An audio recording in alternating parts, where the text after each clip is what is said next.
So, Eleanor, yeah, like Patty said, could you start by sharing a little bit about your background, your career journey? So today I'm the Corporate Affairs Director for Experian UK and EMEA. Communications has always been my passion, so I'm a storyteller first and foremost. I went into comms in 2001 when I graduated, and back then one of the things you got to do when you leave university is a computer program that gave you like life choices at the end. And for me, it said you can go into PR or you can be a prison guard. And the prison system wasn't, they weren't hiring at the time, so I ended up in PR.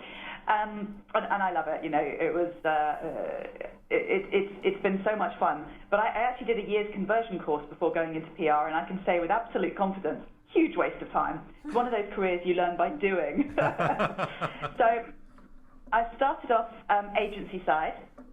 I worked in a couple of startup PR agencies for 4 years or so, and then I started off actually running consumer PR campaigns. So I was, for the first couple of years of my career, in charge of a wine brand, was one of my clients. And I was like 21, 22, out of university, and I had control of all of the wine samples to send to journalists all around the country. You could not trust a 22-year-old with that, or not me anyway, but it was great. So I moved into technology, kind of by chance. I went to a PR agency called Hotwire, which was still, relatively new at the time, huge global agency now, very, very tech-focused. And I really found a passion for technology and for helping companies tell technology stories in a way that makes sense to normal people. I think all of us in tech, and we're really guilty of this, I think, sometimes in Experian, we get a bit buried in our own technology and our own jargon. And it's so satisfying as a communicator to help people doing really exciting, sexy, cool stuff with technology to explain it. So I was at Hotwire for 6 or 7 years, and then I moved over to in-house. So having never done financial services in my life, I went to Visa Europe to look after innovation and tech PR for Visa. And that was at the point at which mobile payments was becoming a thing, so back in 2011. And we were all going, oh my God, I might be able to pay with my phone. That sounds really cool. And so I was looking after innovation, and I also got to look after Visa's Olympic sponsorship, so PR around that in London 2012, which was just the most amazing experience. So I worked at Visa for 6 years, in fact, through till 2017, when I came across to Experian, attracted by a lot of the things that took me to Visa, which is a company which has a really exciting story to tell at a really topical moment when it's got a real impact to make on the world. And here I am. That's really cool. I love it's so funny when you take those personality tests in high school and I try to tell you like what you should do. I think it's so funny about the whole prison guard thing. Oh my God. I know. I wish I could remember what I'd said that led to that. That is hilarious. So, and I love that you Don't ask my team what they think about it. Eleanor, the prison guard. I think I love how you describe yourself as a storyteller. I definitely see that in you. Patty, I had a chance to hear Eleanor present at our Global Comm Summit, and I love your presentation style. I love the way that you share messages through story, and I'm kind of curious about how you develop that skill, because that's like a very important skill for leaders to have, to be able to communicate stories, make things memorable and actionable, and also make it interesting at the same time. So I'm hugely lucky that I've had some kind of incredible role models on the storytelling front, like through my whole life. I come from a family of storytellers. So my granny on my mum's side, my maternal grandmother, was a romance novelist.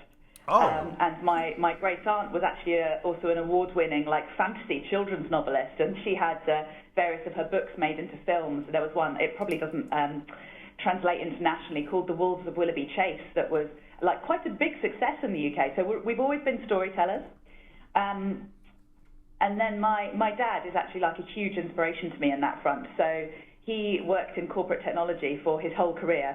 And actually, we've got like a really distinctive surname. So I've spent like the last 18 years of my career. I go into rooms and people say, "Oh, Eleanor, Orebi Gann. You must know Simon." But he's got that skill. He's great at telling stories and bringing things to life. And so, I'm really lucky that I've been able to learn through watching other people do it. And again, you see it a lot in agency side. You get exposed to all of these really incredible people. I worked for quite a long time for startup clients, and you see it's a very entrepreneurial mindset. You have to be able to tell a story because you've got to be able to pitch your business to investors as well as to people that want to come and work in your business. So it's entirely learning through the privilege I've had of being exposed to all of these incredible people. And of course, the other bit of that, what Mike hasn't said is all of the stories I told at that particular presentation were kind of geek culture related. I'm also a huge geek. Any opportunity to talk about Star Wars, and I'm all over it. Yeah, I connected with that immediately. That was brilliant. And I think you also threw in some Game of Thrones, didn't you? I did, yes, I did. A bit of Game of Thrones, a little bit of Doctor Who. Though I do note I was fact-checked on my Doctor Who knowledge afterwards by one of the team. So, big shame on me. What advice would you give to professionals here at Experian who are looking to improve their storytelling skills? I think a lot of the kind of value of storytelling comes in when you're kind of, when you can put some humanity into a technical story or into something you're trying to embed. So people will remember, 3 things that you said, but they'll remember a lot about how you made them feel. So if you can find a way to make someone laugh or make them connect to something in their own lives, if you can find that emotional connection, and stories help us do that. We are fundamentally storytelling creatures, and we like to make human connections. And it's a great way of doing it. So I would say try and find a story that has a human or an emotional connection. And it could be something as simple as, on my way to work today, I was doing this and I was feeling this, and it made me think about work. And people will then, they connect to you as a human being, so they're more likely to remember what it is that you're saying. And also it helps break up, especially if you're talking about technical things. And we often are in Experian. We're talking about analysis and data and insights. It helps break that up into kind of manageable chunks. Yeah, no doubt. No doubt. Yeah. Eleanor, did you always want to be a leader? No. So, originally I wanted to be a zookeeper before I the whole opportunity. Again, I'm not sure whether my team will listen to this, so I'm not going to make any comments about whether that is what I do today. But no, it wasn't. I never kind of wanted to be a leader. Again, I consider myself extraordinarily lucky in how my career has gone and the position I find myself in today. And I think to quite an extent that colours my leadership style, that I very much believe in a team is powerful because everyone is bringing their whole self to it. And so while I'm a leader in that I'm responsible and I'm accountable for what happens in my team, I look very much as we're a group trying to achieve something together. And I'm just kind of harnessing all of that incredible potential in that group, and we're doing it together. Again, I tend to think this is quite an agency mindset, because when I growing up in startup PR agencies, so quite small, and working in small groups of 5 or 6 people working on quite big accounts, you operate very much as a unit and a team, and I try to bring some of that spirit to what I do today. But I would say my leadership style, therefore, tends to be more collaborative than it is anything else. I love that you you talked about being a zookeeper. It's funny. I had a boss who, when you have a bunch of innovative, entrepreneurial people on your team, it can be a bit unwieldy at times. And one of my bosses said that it felt like to him that he was herding cats because everyone's kind of doing their own thing. And I think the zoo analogy is definitely, I think it fits with kind of the Experian culture, because we're all different animals. We're all doing our own thing. Yeah. We're all working as a team. But I think part of having an innovative culture means that, hey, we're all kind of doing our own dance, and we're trying to make the Experian brand bigger, better, trying to improve products and solutions.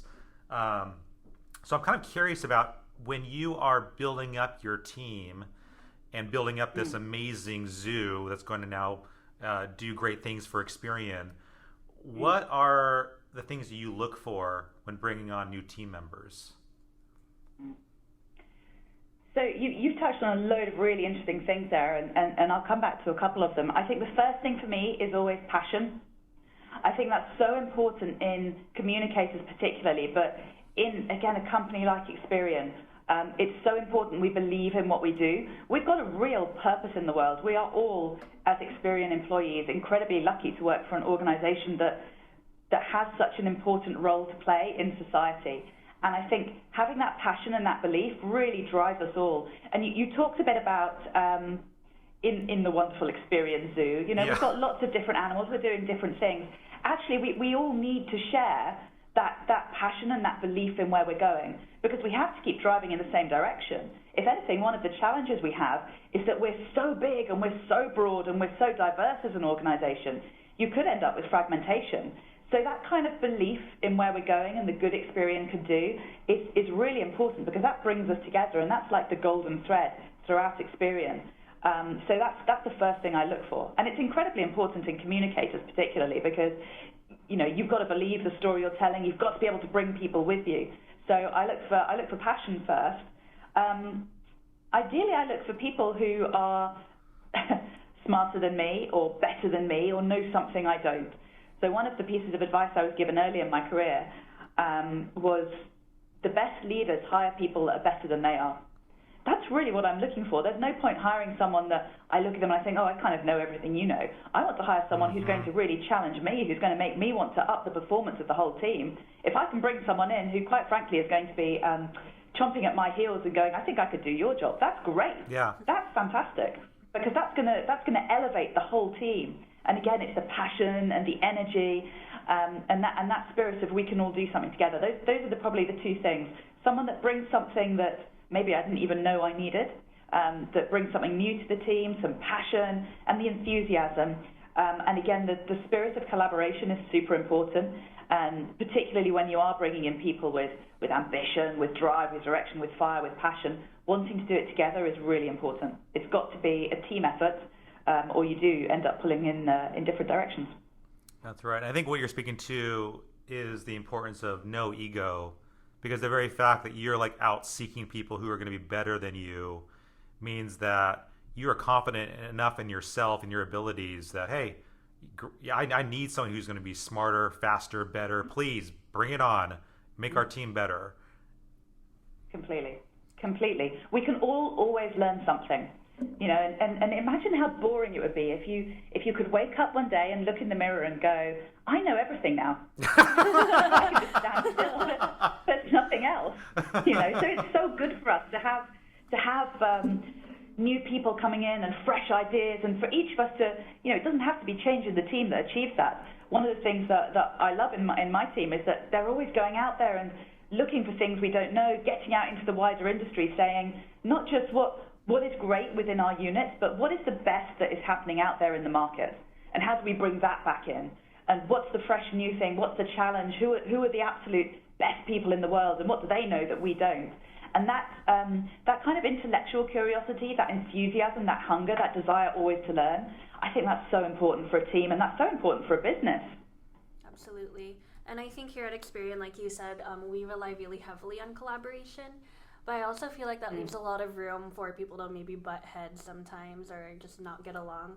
And I want to know if there was a time that you were managing team members who didn't get along, or if even you didn't get along with one of your team members, and how you as a leader navigated that situation. So I'm going to answer that slightly differently. I'm going to do a very PR thing and answer a question that Deflection is good. When I moved across to Visa, so this is back in 2011, and I came across from being one of the leaders in the agency I was in at the time, and you know, I was a bit arrogant, you know, pretty confident in myself. You kind of have to be when you're going in and doing the hard sell agency side, and the cultural adjustment was quite big. So I very quickly butted heads with my opposite number, who was, at the time, I was the head of technology PR, he was the head of corporate PR. And the way that our chief communications officer managed that was she sent us both on a training course, which was completely transformative. And this is going to answer the question you actually did ask as well, so bear with me for a bit, because this was about, it was at Cranfield University, and it was about managing personal power and how you adjust and flex your style to the style of other people who you meet. And it was based on some really great psychology and talked about broadly the different ways people choose to present themselves in a professional environment, and the cues that each of us give off through the way we interact with each other, just in a few minutes of conversation, that say, I would like you to interact with me in X, Y, or Z way. And so for me, going through this course, it was an intensive week-long course, and it's absolutely fascinating. I could talk about it forever, but it really helped me shift the way I was interacting with this particular other team member, and he with me as well. We suddenly saw in each other the things we were doing that were really getting each other's goat, the things we were just the ways we were behaving that were really annoying. For me, one of mine is when I get excited about something, I lean forwards and I lean in, and I'll lean across a table and I'll give very direct eye contact. And that was the opposite for him. He hated it. Somebody looking straight into his eyes in an unblinking way. He was reading as like super aggressive for like some reason. And it's things like, so that was like really transformative for me, because it taught me loads of other people's cues and loads of my own cues for me to adjust to. And so we got on absolutely swimmingly, like a house on fire, like in a good way after that, because we could see all of the good attributes in each other, and we could respect each other professionally, and we then understood enough about our kind of cues and the ways we both like to be managed and interact, that we could adjust our styles accordingly. So those lessons, which and I have to absolutely tip my hat to the Chief Communications Officer at the time, because she handled it flawlessly.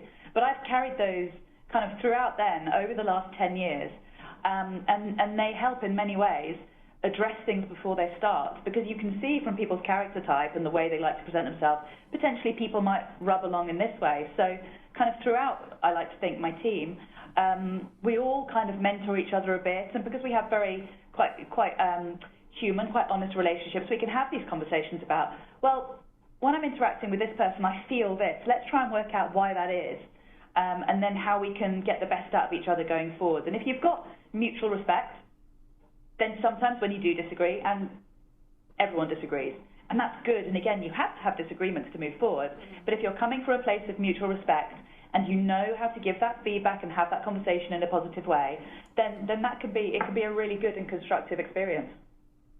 Yeah, that's really cool. I like that story, because sometimes, like, as you navigate through life, you meet people, and sometimes you want people to react like you.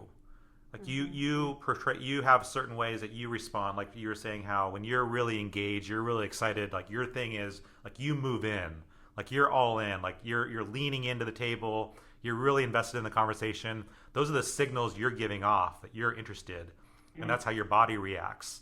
The other person can almost consider that a threat. Like, oh my gosh, like I don't like this at all, this behavior. But if you don't understand that signal from them, like you don't understand, like you're showing them that you're very interested, you're engaged in the conversation. Right. Their reaction is like, this person is threatening me. They're kind of dominate the conversation. They're receiving it differently.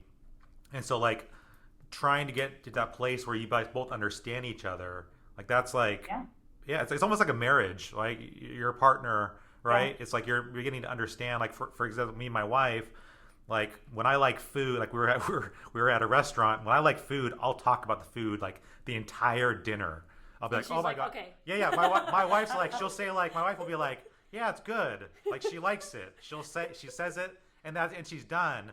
My thing is like, if you really like the food, you're gonna talk about the food the entire hour. And my wife's like, okay, I get it, sweetie. You like it. And I'm like, oh, this soup is so good. And like every 5 minutes talking about the soup.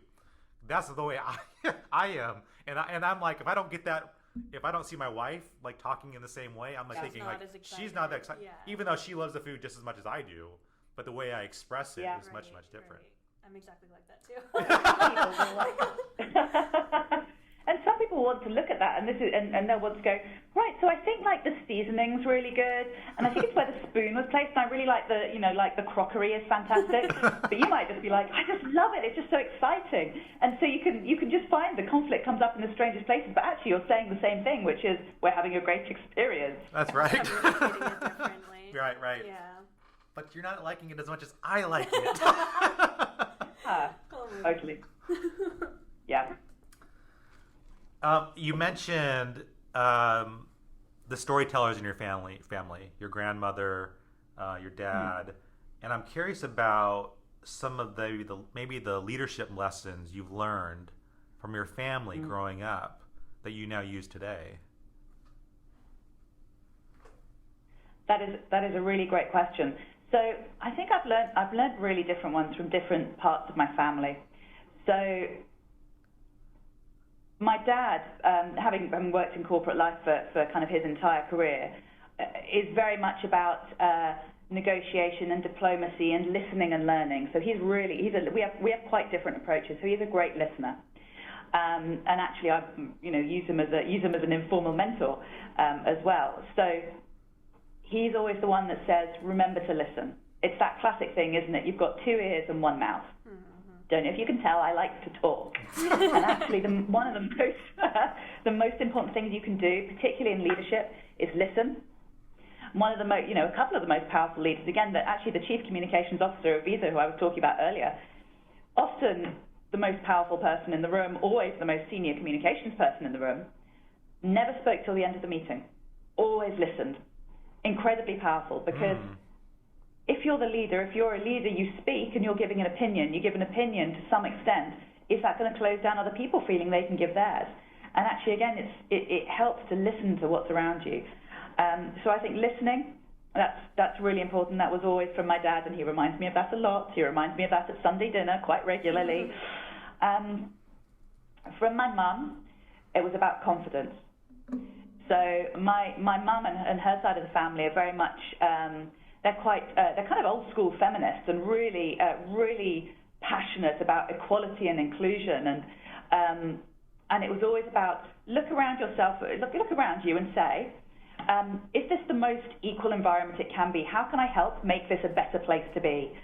And I think that I have seen that in my mum throughout the way she has behaved throughout her life. So my parents split up when my sister and I were quite young. So mum was a single working mum, and you could just see that she had to kind of think about it and fight and just work hard to look for that equality in everything she did. And I learned from her. Think about it. Be sensitive about it. Look at the different ways people are responding to things. Make sure you can be open and flexible to the things people have going on in their lives, because you get so much more commitment from someone that's seen as a human being, whether that's a human being because they're the only woman or the only man in a team, whether it's because they're diverse in some other way. And I think that's something that really sticks with me as well. Always look for the humanity in someone and think about who they are as a person and allow for that. Two very different approaches. I think my mum's like the fiery side, and my dad's the more analytical, rigorous, listening side. But I think they stand me in very good stead. I love that. And I love that you talk about the example from the Chief Communication Officer who would wait till the end before saying anything. That's very powerful, because I agree with you that listening is crucial, especially for leaders. And I think sometimes, especially for young leaders just coming up, there's almost like they feel a need. I felt this way very early on. Well, if I'm going to be a leader, I need to make sure that I'm sharing my viewpoint earlier on in the conversation, because I need to make my stance, put my stake in the ground. And I felt that was super important, because if you're going to be a leader, you need to state your opinion and be ready to debate. But I think there's so much power in just listening to other points of view, because you can come in with a certain point of view, but if you just wait and listen to what the group thinks and feels, your position might change during that 30-minute meeting till at the very end. If I would have came in and shared my point, I would have missed something, because I didn't listen in to what everyone else was thinking in the group. There's a really interesting balance to find in this, because I agree with that very much, and as I say, I've seen it used really powerfully. But equally, when you're kind of like beginning a leadership journey, you're not in that room for the first time, and let's say with a lot more established leaders, actually, it's really important to find a way to get your voice in the room. Now, you don't have to commit yourself to the answer, but finding a way to get your voice in the room up front keeps you in the conversation. Mm. And then you get a little bit more freedom to think and listen and consider. But then it's always that kind of risk balance, because if you don't get your voice in the room, and let's say it's an hour of conversation, and then around minute 50, you're like, I've got the thing to say. Yeah, there's kind of there's a rhythm in the room that doesn't have you in it. So I tend to try and find a reason to say something up front. So, you're a speaking part. Yeah. Because there's always a dynamic in a meeting room, especially a new meeting room. Maybe a group that hasn't worked together before. Again, it doesn't have to be the answer. You don't have to feel you have the answer. Just let the group know you're there to participate. I think that's right. It's kind of like you're part of an orchestra, and you got to make sure that you are kind of playing along, that you're there, you're asking questions, you're providing some insights, and then that way when you are sharing something very, very helpful, like you've shown that you've been listening, and now maybe towards the middle to the end, you're now sharing some key insights that you want to bring to the table. And you're kind of incorporating other things that people have said. Oh, you know what? Patty mentioned this. I totally agree. In fact, I think we need to do that plus these other things. But I think you're right. There is definitely that very delicate balance of when you're in those meetings, making sure that you're kind of you are weaving your thoughts throughout the meeting, and then coming in hard or whatever towards the end with like your point of view. But yeah, if you're like quiet the entire meeting, and then like the last 5 minutes, like, here's where I stand. What? You were here the whole time? But now, one of the things you'll see great leaders doing, and we've got quite a lot of these at Experian. I think we're really lucky, is bringing people in that conversation. So, when we talk about it like that, ideally you go into these rooms, and in the kind of collaborative environment I like to think we have here at Experian, you'll have someone in that room and they know why you're there, and they will be like, hey, okay, Eleanor, I think this would be a great time for you to offer your view. So you don't necessarily have to, let's not make it sound like you have to fight to put your voice in the room. Yes, sometimes you do, but sometimes like a really good leader will bring you in and appreciate and value your expertise. I'm totally with you. In fact, I think that's a way that anybody in the meeting can present themselves as a leader, to say, hey, Eleanor, I would love to hear your viewpoint on this, because you've done X, Y, and Z. I would love to hear what you have to say. Because anybody in that table can do that, and that shows leadership. Because I've been in meetings where there's some more quiet people in the room, maybe some more introverted, and it wasn't until someone else in the room says, so-and-so, I would love to hear your viewpoint on this. And then at that point, they feel like permission to now speak. And almost valued. And valued, totally. Yeah, that's so important, that everyone feels valued. You're all in the room for a reason, and some people are going to be just more shy, more quiet, but it takes other people in the room to go, you know what, we need to hear from so-and-so, because their opinion matters. Yeah.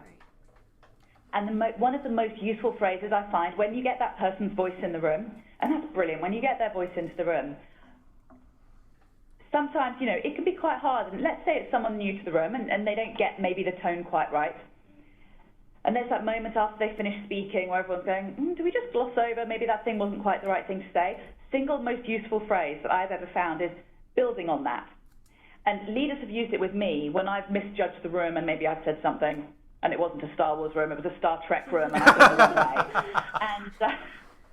And so rather than going, Eleanor, really, no, come on, we're talking about Captain Kirk, what they say is building on that, and then they take it off in another direction. And it's a really positive way of kind of protecting your team member, because you don't feel embarrassed when that happens to you. You go, okay, cool, we're just going in a slightly different direction. So that is probably one of the most useful phrases that I find as a leader to kind of support and enable my teams.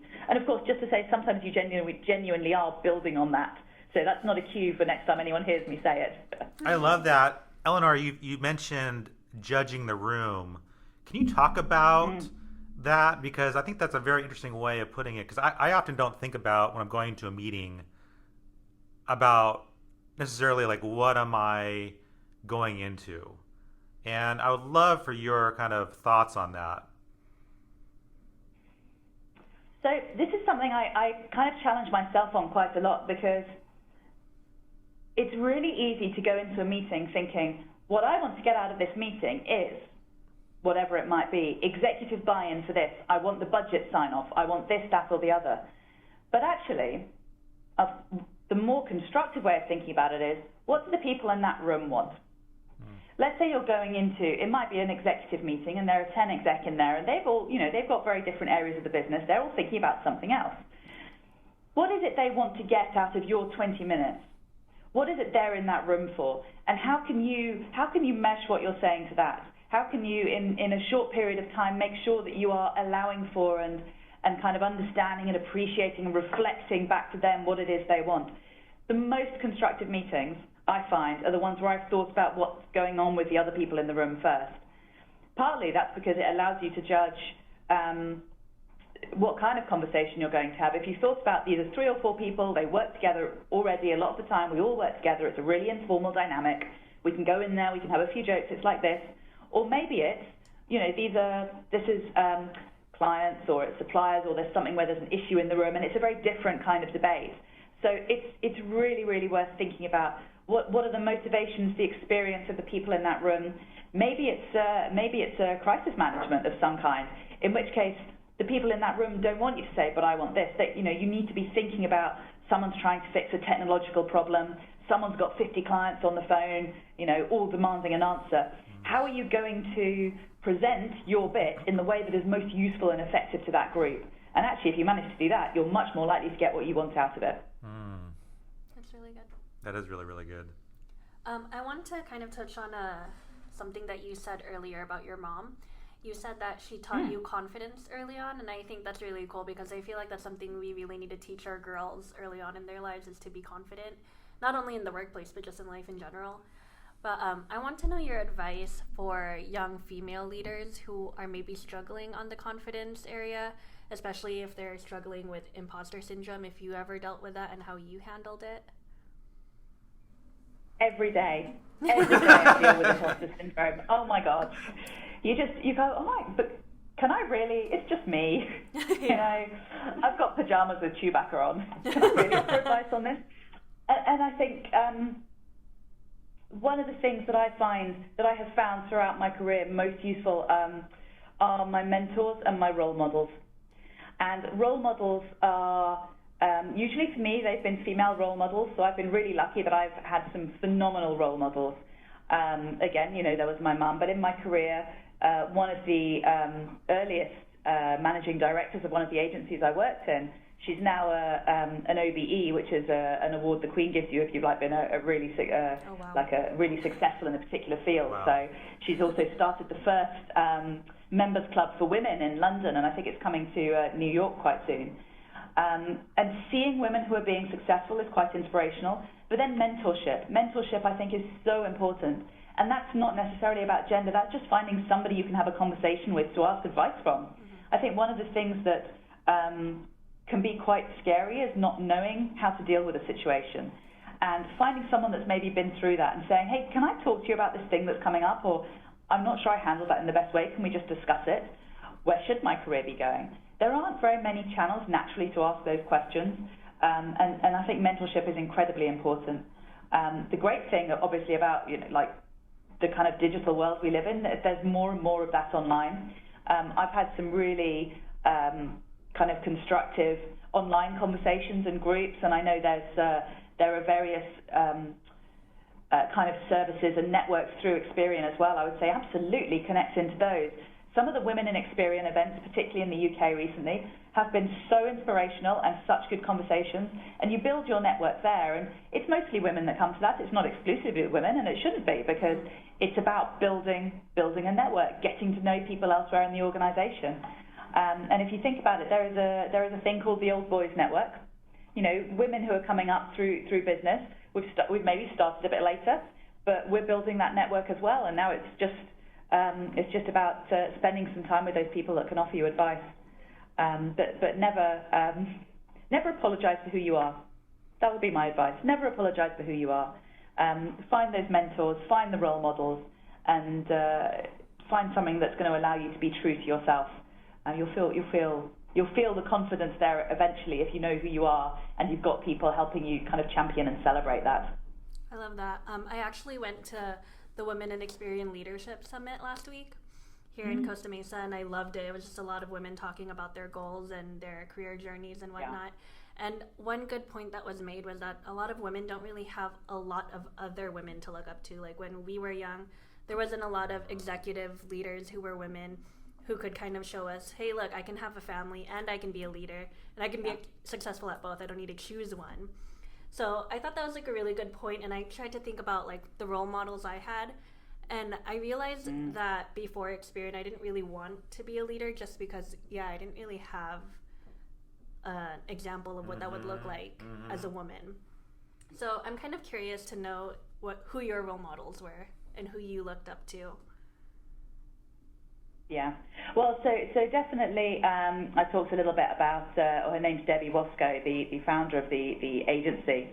I had an anti-role model. So I'm going to tell you a bit about my anti-role model. And she was an accounts director in the first agency that I worked in. So she was my boss's boss when I first started. And she was a holy terror. She cracked a whip like you would not believe. Now, I was a little bit flaky when I started my career, and that's partly the curse of being a bit creative. Naturally, I tend to the jabbed hands and the enthusiasm and the passion, and she was rigor, and she was reporting, and she was this, and this. And she was also, like, in all seriousness, it had some really unhealthy behaviors, but I could partly see in her it was a reaction to dealing with what she felt. In a lot of the places that she went into, they were very traditional, male-dominated rooms. And she had responded to that by taking on some of the worst characteristics of traditional corporate environments, and using that to be part of the group. And it took me a while after I'd left that organization to realize that was what had happened. And actually, in some ways, she had been struggling to find her identity in that kind of environment as much as anyone does.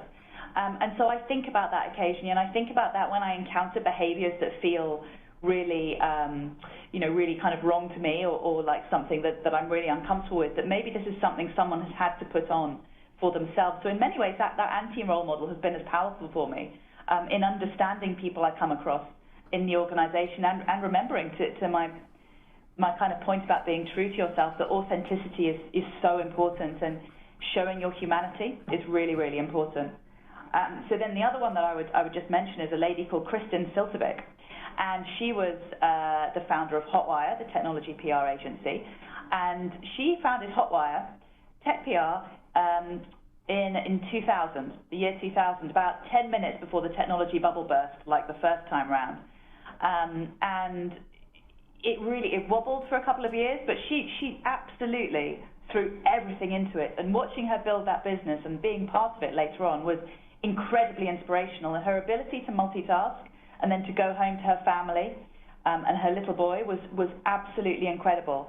And I saw her build around her leaders, male and female, who were incredibly committed to their careers and incredibly committed to the success of the agency and to the success of our clients, but also able to have like a really thriving home life, whether that was with families, whether that was the things they enjoyed doing out of the office.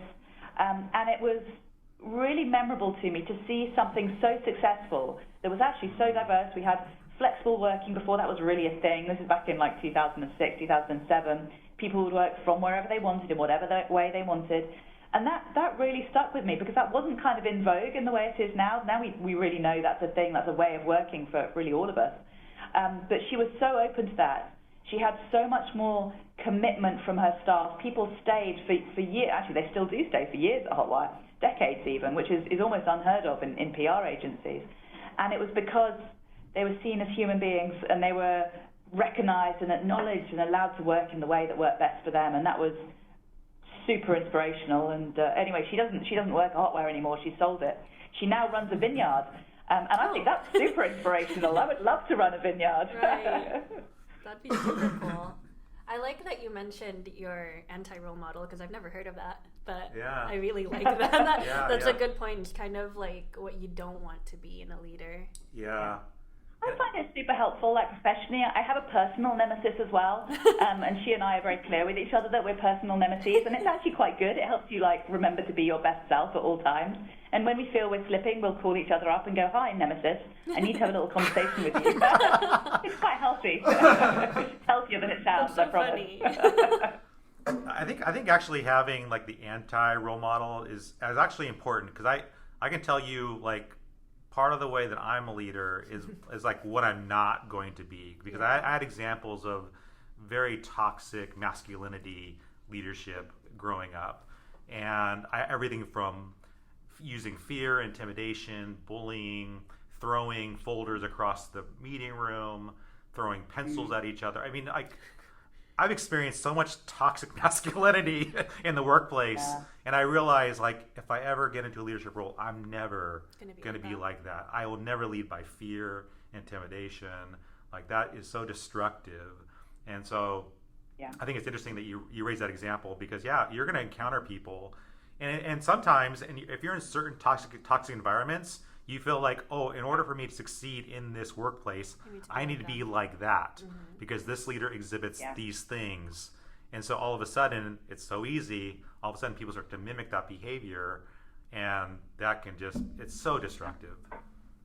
I really agree. And it kind of links on to one of my other things I'm really passionate about, which is good mental health. Because when you end up in, an environment where that's the culture, where that's the way you have to be to succeed, actually not many people thrive on having to operate in that way. And it can be really destructive. It's like being forced into really any way of working or way of behaving that's not authentic or that doesn't allow you that work-life balance can be really, really tough on mental health. And one of the things that I'm really passionate about as a leader, and actually that I really value and admire in Experian as an organization, is the emphasis on good mental health. And it's something that I try and talk to my team about a lot.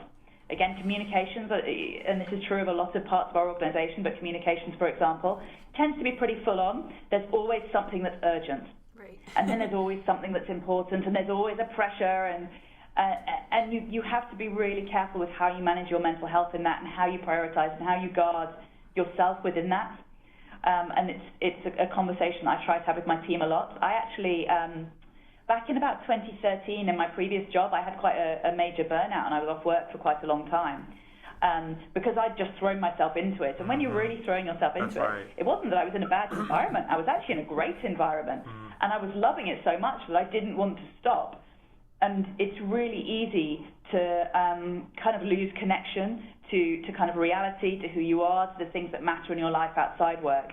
And it's just so important to keep an eye on burnout, whether it's through stress, whether it's through a bad environment, whether it's through just trying to do too much because you just care too much. What can I say? It is. It's incredibly important, and I think it is so admirable of Experian to have that conversation and to encourage that conversation. And I would say to all leaders, if you can have an honest conversation with your team about mental health, that is just an incredible piece of kit in your toolbox. And you will find yourself having more valuable conversations. You will be able to create a working environment that really feels right for everybody, and you get the best out of everyone because everyone is able to flex around whatever's going on in their life. They're able to bring the best of themselves to work, and you avoid issues for everyone further down the line. That's solid. I love that you mentioned burnout even though you're in a good environment, because I feel like the misconception is that burnout only happens when you're in toxic work environments, but that's so not true. And I want to know how you kind of reconnected with yourself after your burnout, because I know you mentioned, when your identity becomes just work and you kind of lose track of who you are outside of work, that can be detrimental to your health. So how did you reconnect with yourself? So I won't lie. It was not a quick journey, and it was quite hard. But I was really lucky in that I had a really, really good work environment, and obviously a very supportive home environment as well. Part of that was about setting really clear boundaries for myself, and it felt really false at first. So I built something up that was actually partly with my partner at home and partly with my boss at work, and we said, right, what do we think between us? They were the two people who'd really seen the biggest impact of this.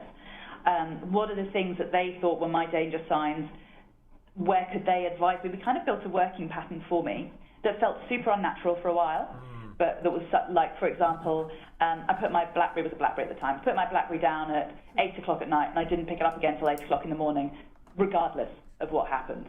And we set this framework in place for me, and then I made a number of kind of personal commitments to myself around things I would try and do, which were quite simple, like go and sit in a green space, do a little bit of walking, and just stuff. It made me quite cross when I started getting to it, because when you're, even after kind of having the burnout and having some time off work, I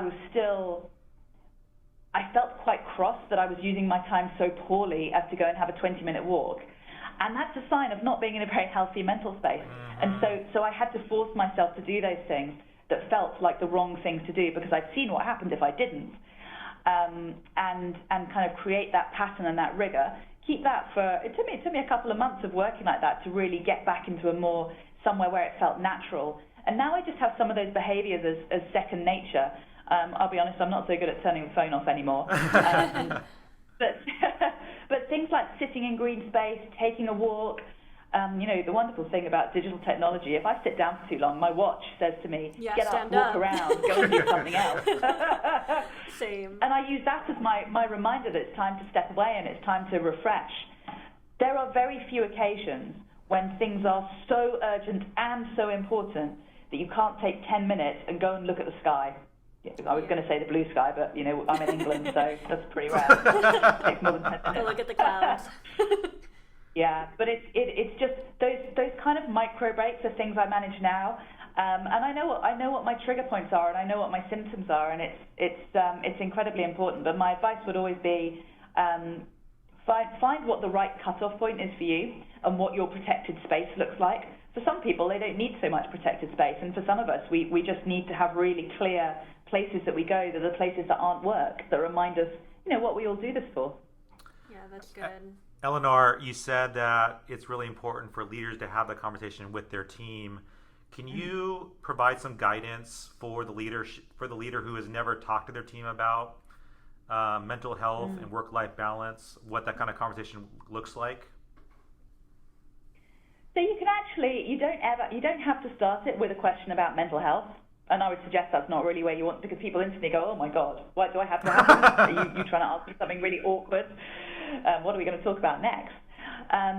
But you could start with a question that's kind of quite open on the lines of, hey, so how do you think I can get the best out of you? How would you like me to work with you as your leader? What are the things you would like me to do? Would you like me to check in with you a lot? Would you like me to be here, doing weekly one-to-ones? Just a how question or a why question, and get people to think about their preferences. Quite often, I find people have never been asked something like that before, and they have to say, oh, I don't really know.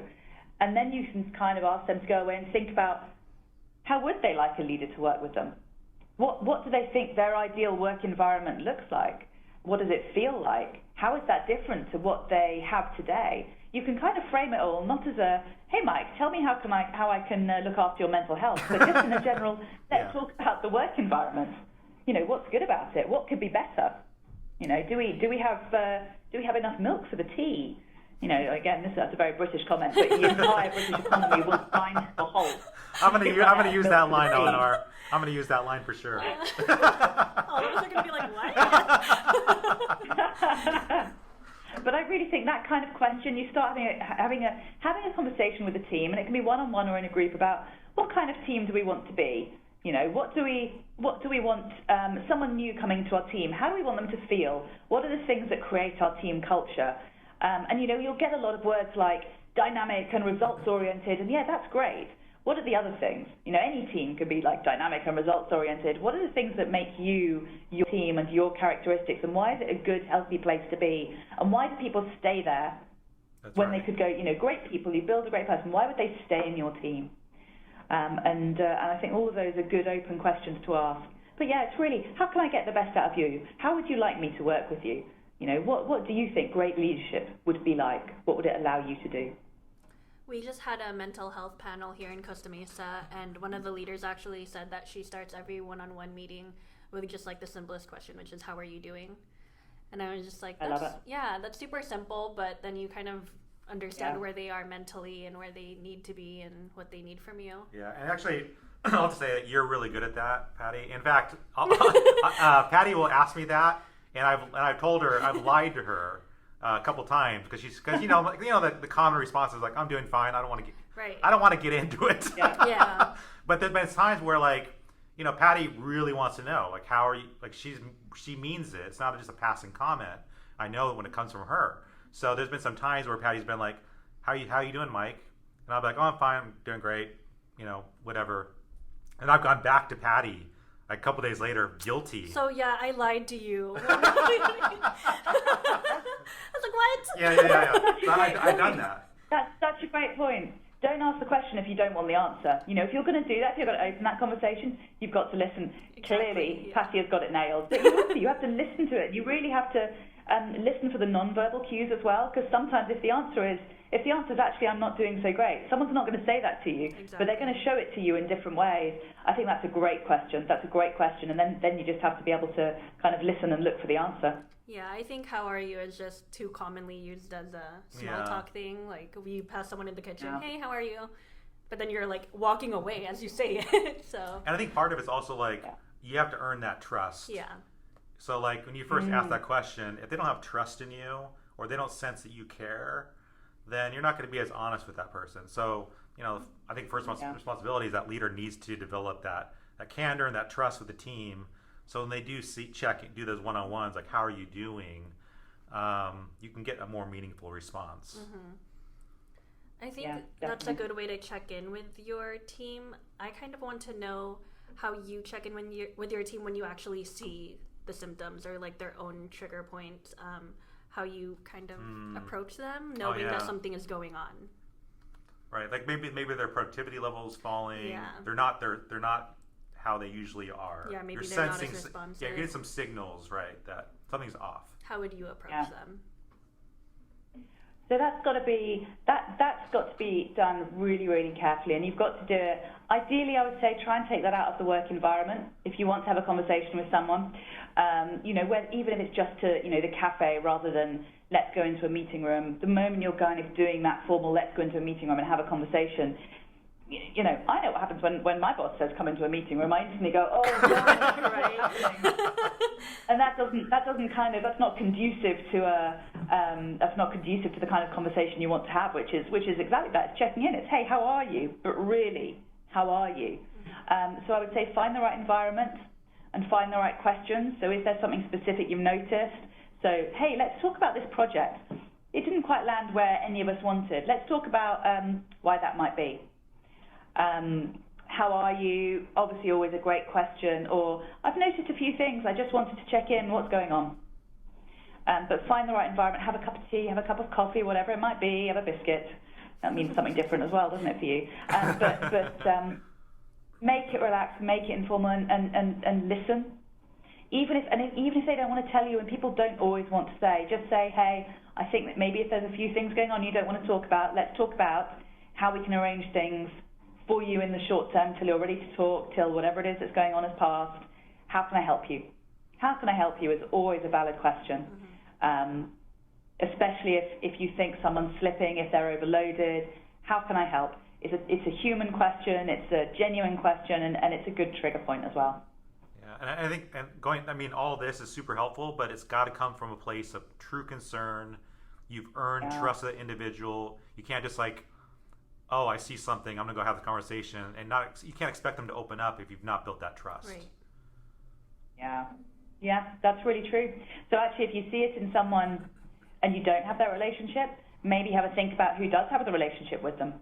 And see if you can enlist them and say, hey, I think I've noticed this person in your team maybe is struggling, or this thing seems to be happening. Maybe you want to have that conversation with them at some point. That's a good point. And that's kind of about partnership, isn't it? That's kind of the Experian way, and that's looking out for each other, which is a really positive way of working. That's right. So we're reaching the end of our hour here, so I just want to know if you have any last advice for our young leaders here at Experian. the thing that has served me best always is authenticity. So bring your humanity to work, bring your whole self, connect with human beings. Don't think really about yourself as like a leader and the people that do the work, or employees and this, that, and the other. You're people, you're all trying to achieve something together. And if you can make that human connection, you can build loyalty, you can build trust, and you can just achieve so much together. So find the humanity in your team, find who you are, bring your whole self to work. It will never serve you badly. That was awesome. Great. Eleanor, thank you so much. No, my pleasure. Thank you both so much. Really interesting conversation. And cut. Awesome. The show, that was so good. I had like an hour more questions. I know. For that Eleanor. was really good. I want to have you back at some point because I want to talk to you more about networking, intentional networking, mentorship, all that at some point. Yeah. But you want to talk about imposter syndrome? Because I feel like I just want to talk about imposter syndrome. Absolutely. So I hope there was something useful in there. But thank you guys. Really I really appreciate the time, especially in the morning. It's very practical. Very, very practical.